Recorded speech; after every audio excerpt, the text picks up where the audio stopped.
Experience has shown that three things attract a person: beauty, quality, and reality. Of course, beauty is essential. However, it's temporary. For example, we don't choose the most beautiful person to lead a nation. Quality is the criteria there. Should the most beautiful person be treating people? No, qualification and quality are the criteria there. Beauty is never a criterion for letting someone build a bridge or a building. Qualification and experience as an engineer are the criteria. However, like beauty, quality is temporary as well. One can produce quality work as long as he has a sound mind and an able body. After that, quality dies. However, the reality of our existence never comes to an end. It always remains there. If we come to know the truth of our existence, our worries will come to an end. Our reality is that we did not come to this world according to our will or choice. Moreover, we will not leave this world according to our will and choice. So we didn't come to this world with our choice, and nor would we leave this world according to our will. So how can we live the period in between according to our own will? It means we have no control over when and how we came to this world, and we will have no control over when and how we leave it. So, for the little time in between, we have the choice to live according to the will of our Creator and the guidance He has provided, or to choose a different path. Whatever we do, this choice that we have doesn't mean control. If we choose to live according to our will, we lose the little power to be happy, content, and thriving in this little period till we depart. Our peace of mind lies in truly accepting the reality that whatever He gives or takes away, we have to accept it without question.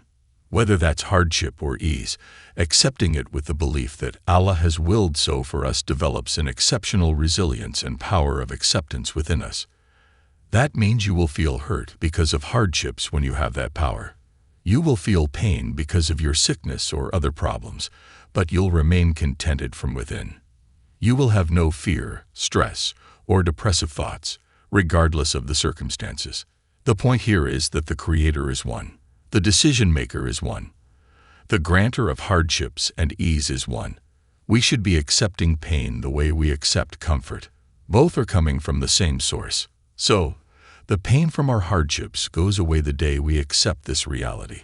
Allahu Akbar. Alhamdulillahi Rabbil Alameen.